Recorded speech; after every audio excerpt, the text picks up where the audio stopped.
Olá, pessoal, sejam bem-vindos mais uma vez. Vamos dar continuidade, então, aos nossos estudos sobre o pensamento social brasileiro. E agora nós vamos falar sobre um assunto bastante específico que diz respeito ao conceito de democracia racial. E para a gente falar de democracia racial, obviamente, nós vamos falar daquele pensador, daquele intelectual, né, do pensamento social brasileiro, que vai cunhar esse conceito de democracia racial, tá bom? Bom, antes da gente falar sobre a democracia racial, eu queria trazer para vocês aqui essa imagem, né? Tentei fazer um recorte nela aí. Quem é que conhece Goiânia, conhece Goiás, né? Já deve ter ido ali no centro, né? No centro de Goiânia, já deve ter passeado ali pela Praça Cívica, né? E deve ter se deparado com essa imagem, né? Essa imagem é um monumento que foi colocado ali na Praça Cívica, chamado Monumento às Três Raças, né? Ele nada mais é do que uma estrutura de concreto, né, que está inclinada, existe uma certa inclinação, né? E aí foi feita, né, junto dessa estrutura, a estrutura de três homens representando a raça branca, europeia, portuguesa, a raça negra e a indígena, né? E esse tronco que está levantado é como se fosse o Brasil, né? Como se fosse a construção do Brasil ou o levantar das estruturas brasileiras, né? Que teria sido feita a seis mãos, né?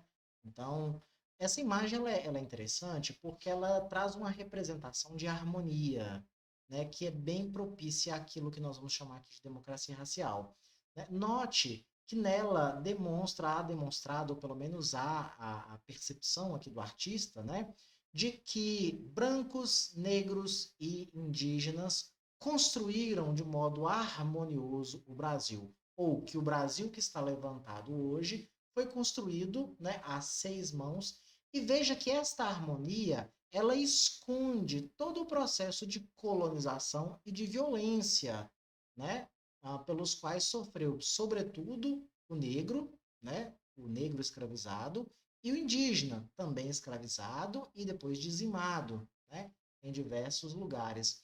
Então veja que é conflituoso, existem alguns conceitos éticos aqui, filosóficos, né, por trás dessa expressão. Sem sombra de dúvidas, é uma obra artística bastante interessante, né, rica em detalhes, e que está exposta lá na Praça Cívica, lá no centro de Goiânia. Vamos dar continuidade a isso daqui, entendeu? Vamos tentar pegar esse clima, né, para a gente poder compreender conceitualmente, sociologicamente, este conceito, o conceito de democracia racial. Eu estou aqui na frente, né, dessa parte final aqui, daqui a pouquinho eu vou mudar aqui, depois vocês podem copiar aí, tá bom? Mas daqui a pouquinho eu saio da frente aqui para vocês poderem visualizar direitinho. Bom, quando a gente fala sobre democracia racial, né, o que a gente está chamando a atenção aqui, é importante que a gente note, é que existe uma expressão no que diz respeito às relações raciais que se dão no Brasil. Estamos falando de democracia racial, então nós estamos qualificando ou nós estamos adjetivando o modo como se dá as relações raciais, e aqui é bem específico, porque eu estou falando de Brasil. E se eu estou falando de Brasil, obviamente que existe aqui um intuito comparativo, uma vontade, um desejo de comparar as relações sociais que se dá no Brasil, que se dão no Brasil, com as relações sociais que se dão em outros lugares, certo? Principalmente naqueles lugares que também foram ou sofreram o processo de colonização, certo? E aqui especificamente nós vamos falar de Gilberto Freire, certo? Nós vamos falar de Gilberto Freire porque ele é o homem, né, que vai dar a alcunha, né, vai cunhar esse conceito. E aqui nós estamos falando da formação do Gilberto Freire. Se vocês, né, assistiram a videoaula passada, a videoaula onde eu falo sobre o pensamento social brasileiro, né, se não assistiu, volta lá e assiste. Aqui, o processo de formação intelectual do Gilberto Freire, boa parte desse processo vai se dar nos Estados Unidos, certo? Onde ele vai sofrer uma influência culturalista, de uma antropologia culturalista, vai ser aluno do Franz Boas, certo? E o Gilberto Freire, irá comparar as relações sociais que se dão no Brasil com as relações sociais que se dão nos Estados Unidos. Então, Gilberto Freire, ele radicalmente ele vai fazer este processo de comparação, certo? E nesse processo de comparação, o Gilberto Freire, ele vai ter uma dificuldade, né, de perceber, ou ele, na análise que ele faz, né, ele não percebe que no Brasil, ou fazendo essa comparação, ele vai dizer: será que no Brasil houve, assim como está havendo nos Estados Unidos da época dele, né, um processo contínuo de limpeza étnica, ou um processo radical escancarado de limpeza étnica? O Gilberto Freire vai dizer que não. Ele vai dizer que o Brasil não passa por esse processo de modo tão violento ou tão escancarado como está acontecendo nos Estados Unidos, por exemplo. E aqui nos Estados Unidos, veja bem, nos Estados Unidos, sobretudo nos estados do sul dos Estados Unidos, né, o processo de segregação que vai haver lá vai ser um processo de eliminação. Veja, é um processo de segregação, né, de estratificação social, de estratificação social, que gera um tipo de segregação racial, onde há uma separação quase que material entre brancos e negros, certo? Aqui há um processo de dominação e aqui existe uma luta contra o inimigo. O branco vai enxergar o negro como inimigo e esse inimigo tem que ser extinto, ele tem que ser eliminado, certo? Então nós veremos, inclusive, com muita omissão do poder público e às vezes com muita participação do poder público nos Estados Unidos, um processo de eliminação do negro, certo? Então veja, primeiro uma proibição, a própria segregação. O negro está impedido de frequentar lugares onde brancos frequentam, né? Isso de forma institucionalizada por lei. Então, a lei determina que o negro não pode andar naquela rua, que o negro não pode frequentar aquele estabelecimento, aquele restaurante, que o negro não pode frequentar, ser contratado para trabalhar naquela empresa, para trabalhar naquela fábrica, e por aí vai. E de frequentar aquela igreja, né? E, para além disso, um constante processo de perseguição, né, desse negro, de linchamentos, né, em praça pública, de enforcamentos, certo? De execução desses negros. Nós temos aí várias entidades supremacistas raciais, né, que estão se organizando nos Estados Unidos nesse momento, certo? Nós temos, por exemplo, a Ku Klux Klan, né, uma famosa, né, grande entidade de supremacia racial, que tem como foco esta eliminação do negro com a perspectiva de limpeza étnica, certo? Ou seja, vamos fazer uma limpeza étnica eliminando, de fato, concretamente, aquela raça. O Gilberto Freire, né, como ele é filho da aristocracia açucareira brasileira, nordestina, né, e o Gilberto Freire que viveu, né, ele pegou o finalzinho, né, do processo de abolição, mas os seus pais, os seus avós, está vindo de uma família, né, de senhores de açúcar, né, de produtores de açúcar, um homem culto, né, um homem que sai do Nordeste, mas é um homem bastante culto, olhando para o Brasil, olhando para o modo como se desenvolveu as relações raciais no Brasil, o Gilberto Freire vai chegar à conclusão de que este processo brasileiro ele é muito distinto daquilo que ele está enxergando nos Estados Unidos e daquilo que ele vai enxergar em outras sociedades, né, que também passam por um processo de relações raciais. Dentro dessa perspectiva, né, da análise do Freire, que nós vamos chegar lá, né, salta uma pergunta, que é uma pergunta que até hoje, ela, volta e meia, ela sai no noticiário, né, e ela é pauta de discussão, que é o seguinte: o Brasil se libertou do racismo? Na transição que nós fizemos da abolição da escravatura de uma sociedade escravocrata para uma sociedade de trabalho livre, o Brasil ele se libertou do racismo? Existe racismo do Brasil? Racismo do modo contínuo? Ou nós temos apenas indivíduos, né, que por uma questão individual, isolada, age, né, de forma preconceituosa, de forma racista, né? O racismo ele faz parte, compõe a estrutura, né, ele é visível, né? Ou o racismo do Brasil ele é um fenômeno, ou seja, acontece esporadicamente num lugar ou em outro, né? Essa pergunta vai ser bastante importante para o Freire, né? E nós vamos verificar aqui eu vou fazer um salto, né? Nós vamos verificar em Freire certo? Sobretudo na principal obra de Gilberto Freire, Casa Grande e Senzala, certo? Uma preocupação do Gilberto Freire em compreender dentro da história social e a partir de uma sociologia antropológica ou de uma antropologia sociológica, certo? Esta relação, a relação do branco com o negro e com o indígena, porque ele trata, né, tá falando dos três. Mas aqui vamos dar vamos pesar um pouquinho a nossa análise aqui sobre a relação do branco com o negro. Casa Grande e Senzala, eu não sei se vocês já pararam para pensar, né? Casa Grande e Senzala, nós temos aqui duas alegorias, dois símbolos, né? Nós temos o símbolo da aristocracia branca brasileira portuguesa, que é a Casa Grande. E, gente, existe um contexto rural, um contexto agrário do Brasil, né? Processo de produção agrária brasileira, onde nós tínhamos na fazenda, a fazenda como uma unidade de produção, nós temos ali a Casa Grande, que é o centro das relações de poder daquela unidade de produção fazenda. É o lugar onde mora o senhor, é o lugar onde mora a família do senhor, sua esposa, seus filhos, os seus agregados, certo? A casa grande é uma estrutura de poder. E de outro lado, nós temos outro signo, outro símbolo, né? Ambos casa, lugar de residência, né? Que é a senzala. A senzala é o lugar do homem e da mulher negra, certo? Daquelas pessoas que compõem a mão de obra daquela unidade de produção fazenda. Veja que existe um antagonismo inicial da relação Casa Grande Senzala, né?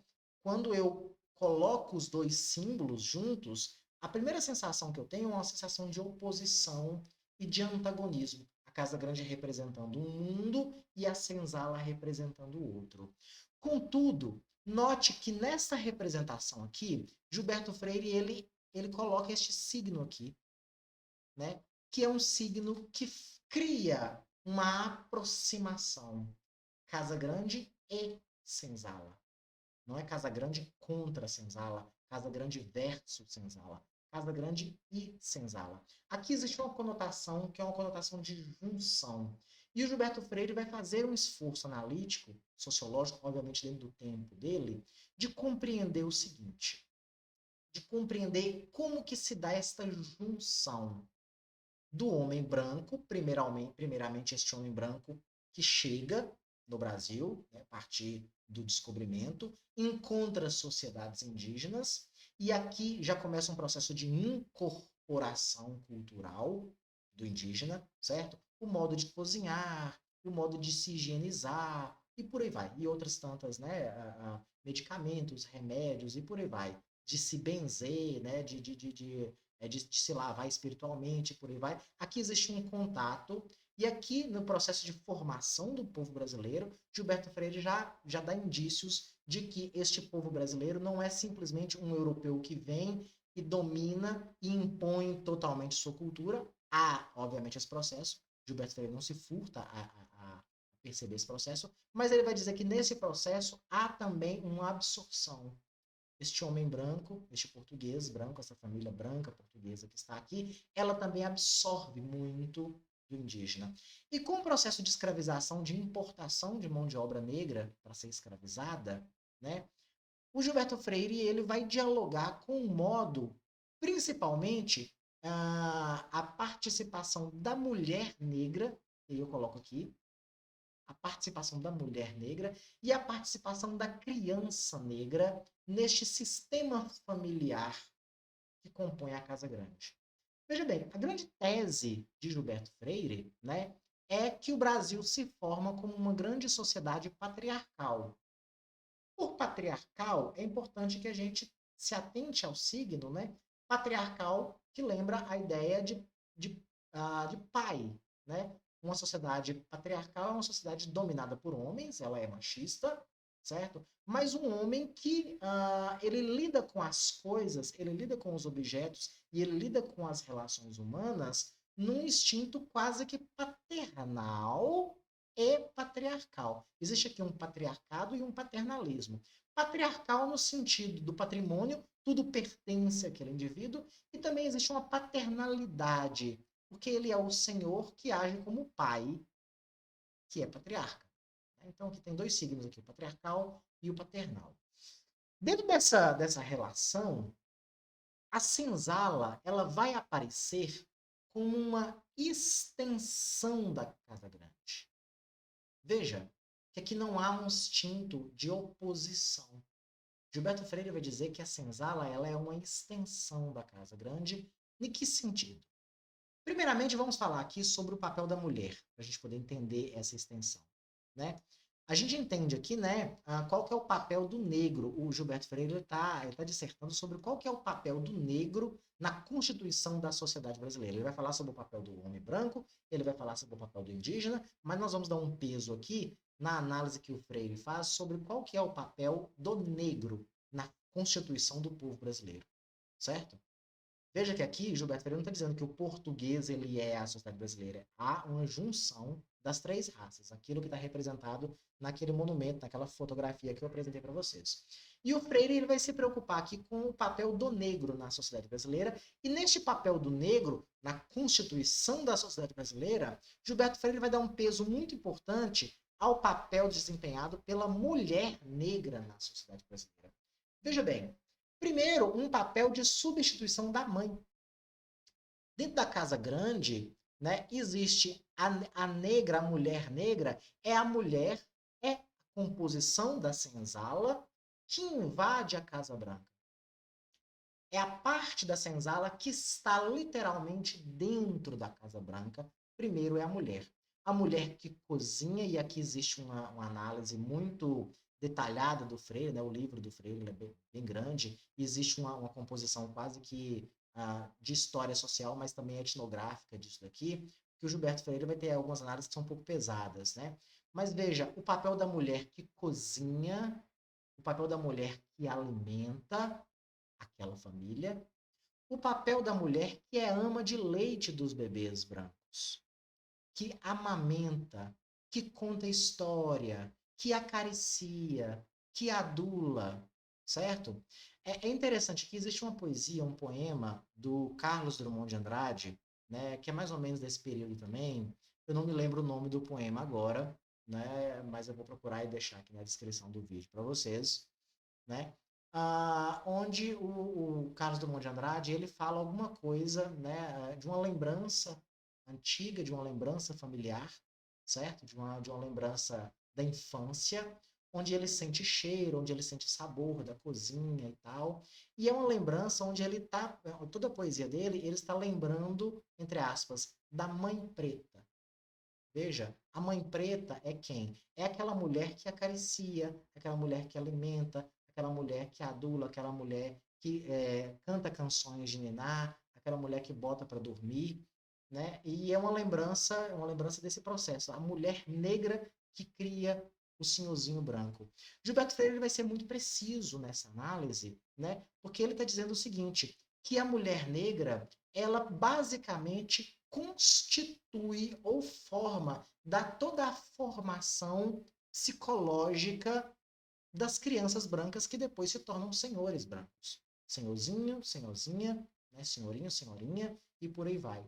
Então, no processo de produção e reprodução da Casa Grande, existe o papel de formação da mulher negra, a mãe preta. Claro que o papel da mulher negra não é somente esse, né? Gilberto Freire depois vai colocar em outras questões. Ele vai dizer que o processo, por exemplo, de iniciação sexual do homem branco, né, vai se dar também com a mulher negra. Claro que aqui, né, existe uma violência sexual aqui que a gente tem que ficar atento a ela, né, porque não é harmonioso. Existe uma ideia de harmonia, mas a coisa não é tão harmoniosa assim, né? Alguns autores da literatura brasileira terão um pouco dessa pegada também, né, desse papel sexual, né, o sexualizante da mulher mulata, da mulher branca, da mulher negra, da mulher mulata, como, por exemplo, Jorge Amado. Jorge Amado, em quase todos os livros dele, principalmente Gabriela, Cravo e Canela, existe esse papel, um papel de sexualização da mulata, né?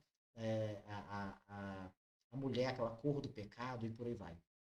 Então, veja que aqui o que está sendo colocado aqui é o seguinte: é um processo de integração daquilo que constitui o povo brasileiro, de forma muito intrínseca para o Gilberto Freire, no Brasil, é muito intrínseca a participação do negro, e aqui, nesse caso, da mulher negra. A mulher negra que forma né, psicologicamente a família branca, né? Ele vai falar também sobre o papel da criança negra, que serve como brinquedo da criança branca, né? E aqui, veja que não é um processo que não é tão de dominação, porque no livro o Freire ele vai dar detalhes, inclusive, de um momento de a criança ela brinca, né? A criança ela, por mais que o senhorzinho branco ali ele está sendo formado para, né? Existe uma coisificação do negro, né? São minhas coisas, são minhas propriedades, mas a criança ela não racionaliza muito bem isso, né? Nas suas primeiras infâncias, depois é que ela vai racionalizando. Mas existe aqui um momento de diversão, de contato muito íntimo entre aquela criança branca com aquelas crianças negras. Então eles brincam, eles estão à vontade. Inclusive a criança negra ela é liberada para brincar, para fazer companhia, né, com a criança branca, seja um menino, seja menina e por aí vai. Tudo isso daqui serve para o Gilberto Freire, né, ele criar a alcunha de que o Brasil, o modo como as relações sociais, as relações raciais acontecem no Brasil, ela é diferente comparativamente ao que acontece em outras sociedades, porque aqui estaríamos vivendo aí a grande tese, né, do Gilberto Freire, aqui estaríamos vivendo um processo de democracia racial. Por quê? Porque homens e mulheres brancos e negros convivem. É diferente do que está acontecendo nos Estados Unidos, onde há uma separação total. Aqui, na tese do Gilberto Freire, o processo de formação do povo brasileiro é um processo de contato, um contato muito íntimo, um contato quase que carinhoso, né? E aqui aspas para carinhoso, né? Porque existe uma intimidade, né? Existe a relação da mãe preta com a criança branca, de adular, de brincar, de acariciar, de dar o leite, de amamentar, de contar história, de acalentar quando está chorando, certo? Então, existe essa influência da mãe negra, da mulher negra, da criança negra que brinca, que faz companhia, que, né, que está ali vivendo, jogando bola e brincando e fazendo. Depois, né, no processo de amadurecimento dessa criança, sobretudo o homem, porque nós estamos falando de sociedade patriarcal, do homem branco, a iniciação sexual, né? Então veja que não há um asco, né? Há uma participação.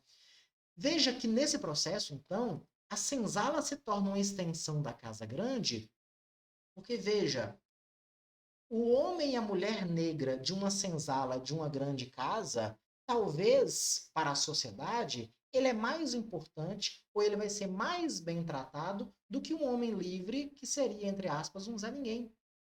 Né? Veja, o escravo da família tal, certo? Ele tem acesso a lugares, a mando do seu senhor, que um homem branco qualquer não teria acesso, conforme for. Aquele escravo de estimação, aquela mãe preta, certo? Aquela pessoa ali que nasceu e conviveu comigo, eu tenho uma intimidade, eu tenho um zelo, um carinho, assim como nós temos com nossos animais de estimação, isso é muito forte, né? Diferente do que eu teria com um outro qualquer, do que outra pessoa qualquer. Veja que há aqui uma estima, né? A grande tese do Gilberto Freire, que há uma estima. Claro que existe o processo de violência, né, dos restantes, principalmente a mão de obra masculina negra, né, que está no canavial, que está produzindo ali, né, e apanha e tal, etc. Mas o Gilberto Freire desvia o foco desse olhar, né? Ele não oculta o Gilberto Freire, ele fala sobre essa violência, certo? Ele não oculta essa violência, mas ele desvia o olhar, o foco para esse processo de violência do que foi a escravidão, para um momento de constituição do povo brasileiro, que é o que importa. Gilberto Freire está escrevendo a partir da década de 30, né? O Estado brasileiro, ele vai absorver isso, deixa eu mudar aqui, ele vai absorver, né, esses escritos, essa intelectualidade que está se formando aqui, porque uma oportunidade que o Brasil tem, agora, né, que nós somos república, e agora que nós saímos de uma república velha e estamos, né, numa nova constituição política do Estado, né, nos vendendo para fora, é a grande oportunidade que o Brasil terá, então, de, diferentemente do que foram as análises anteriores, finalzinho do século XIX, que entendia a raça no Brasil como um motivo de vergonha, a miscigenação, a mistura de raças que era entendida como um motivo de vergonha até o final do século XIX, agora, a partir da década de 30, né, isso vai ser visto pelas estruturas de poder do Brasil, e isso vai ser vendido e vai ser organizado como motivo de orgulho. A miscigenação que representava o atraso, agora vai ser visto como motivo de orgulho. O modo como eu enxergava a nacionalidade brasileira, que eu teria, né, vergonha dessa mistura, desta origem de mistura, agora eu passo a ter orgulho e eu passo a construir, né, uma ideia de orgulho. Veja que, de um lado, isso é muito positivo, isso parece ser positivo, existe uma conotação positiva. Contudo, quando a gente dá um olhar um pouco mais crítico sobre esse processo, e aí nós falaremos posteriormente de um outro autor, de um outro sociólogo brasileiro, Florestan Fernandes. Florestan Fernandes, ele vai atacar de modo muito crítico, de modo muito preciso, esta visão freiriana de uma democracia racial, e o Florestan Fernandes, ele vai atacar dizendo, né, dando a alcunha de um mito, como se a democracia racial fosse um mito, fosse uma grande narrativa criada, né, pela intelectualidade brasileira pela instituição do poder brasileiro, como um grande mito, uma grande narrativa que serviria única e exclusivamente para a institucionalização do racismo do Brasil, ou um processo de naturalização do racismo do Brasil. Veja que aqui o Florestan Fernandes, depois vai ter uma aula específica sobre ele, o Florestan Fernandes vai dizer, com o mito da democracia racial, né, nós criamos um fantasma, criamos uma narrativa de que somos um país harmonioso, que as relações sociais são harmoniosas, mas isso vai servir único e exclusivamente para garantir que as relações sociais e raciais no Brasil mantenham-se as exclusividades de um povo que domina, de um povo que não domina, que não tem acesso, certo? Mas um contentamento, uma narrativa que cria um contentamento, né? Ou seja, cada um no seu quadrado, não chega a ser a segregação que ocorre nos Estados Unidos, mas ao mesmo tempo nós não criamos conflito, né? A gente pacifica, nós iremos pacificar as relações raciais no Brasil, mas um processo de pacificação que é de manutenção do domínio, manutenção da dominação. E mais uma vez a importância da participação da mulher negra, né? Porque veja, existe um fenômeno no Brasil que não ocorre nos Estados Unidos, por exemplo, que é o fenômeno das empregadas domésticas. Quando a gente fala assim, Brasil aboliu a escravidão, 1888, aboliu a escravidão.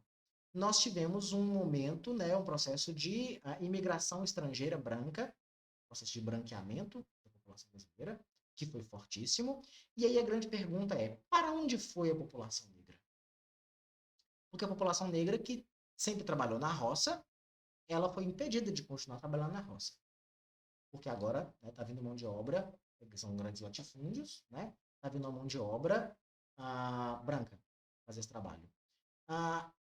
Como essa população negra, então, ela vai se inserir neste mercado de trabalho? Principalmente o homem negro. Veja bem, gente, aqui os negros eles foram acostumados a não se constituir enquanto família. Então aqui é um processo bastante degradante da família negra brasileira, porque o casal, o homem e a mulher negra, eles não tiveram o costume, né, de se fundir enquanto casal, enquanto família. Né? Sempre era mão de obra, produção e reprodução, o reprodutor, certo? Melhoramento genético da mão de obra e por aí vai. Né? Então, a mulher, ela vai ser o grande arrimo de família da população negra. Primeiro porque o negro, ele não se enxerga enquanto pai de família por dois motivos. O primeiro, culturalmente falando, né, ele não fez parte do processo de socialização dele isso, e não estou justificando, né? E de outro lado, porque ele não consegue emprego, ele não consegue trabalho. Primeiro que não tem instrução, né? E segundo, porque de fato as portas são fechadas, menos para a mulher negra. O mercado de trabalho não foi fechado para a mulher negra, claro que ele foi limitado. E a limitação foi servir em casas de família. Fazer o mesmo processo do que ela fazia lá na Casa Grande. Aquela mulher da senzala que servia a Casa Grande, fazendo serviço de limpeza, cozinhando e por aí vai. E outras funções também. A prostituição, né, vai ser muito forte também entre mulheres negras, né? O modo como a mulher negra vai encontrar de se reproduzir materialmente, né? A prostituição vai ser uma, ou seja, sempre um processo de marginalização, né? A servir como doméstica e por aí vai. E o negro, né? O homem negro, sempre fazendo bico, né? Um processo depois, nós temos o Gessé de Souza, que é um grande intérprete também da sociedade brasileira, ele vai falar sobre a ralé brasileira, nós vamos fazer uma leitura rápida sobre o livro A Ralé Brasileira, do Gessé de Souza, também que ele é contemporâneo. Hoje ele é professor da Universidade de Juiz de Fora, Federal de Juiz de Fora, acredito eu. Esteve aqui em Janaúba uma vez, já esteve em Montes Claros também. Né? Então, o Florestan Fernandes, contrariamente ao Gilberto Freire, ele vai dissertar sobre um processo que é: criamos um mito da democracia racial, né? Criamos uma fantasia de que as relações sociais brasileiras elas se dão de forma harmoniosa, sem conflito. Só que esta fantasia, este mito, ele serve apenas para naturalizar as relações raciais, naturalizar esta oposição, esse processo de marginalização da população negra e de dominação e continuamente de oportunidade de espaços e espaços de elite, o estudo e por aí vai, da sociedade branca, certo? Nós vamos estudar isso de forma mais calma quando a gente estiver analisando a obra do Florestan Fernandes. Mas, de modo geral, isto é a democracia racial, certo? É esta a perspectiva do Gilberto Freire, que o Gilberto Freire vai trazer em Casa Grande Senzala. Claro que aqui é um resumo do resumo do resumo, né? O ideal seria que vocês lessem Casa Grande Senzala, mas infelizmente aqui no ensino médio é difícil a gente ter essa leitura, né, de forma corrida e debruçar sobre a obra. Mas fica a indicação para vocês, tá bom? Tem alguns documentários no YouTube também que vocês podem pesquisar. Eu vou ver se eu encontro algum e deixo disponível para vocês também, certo? Gente, é isso então. Obrigado pela presença, pela participação. Fiquem com Deus e até mais.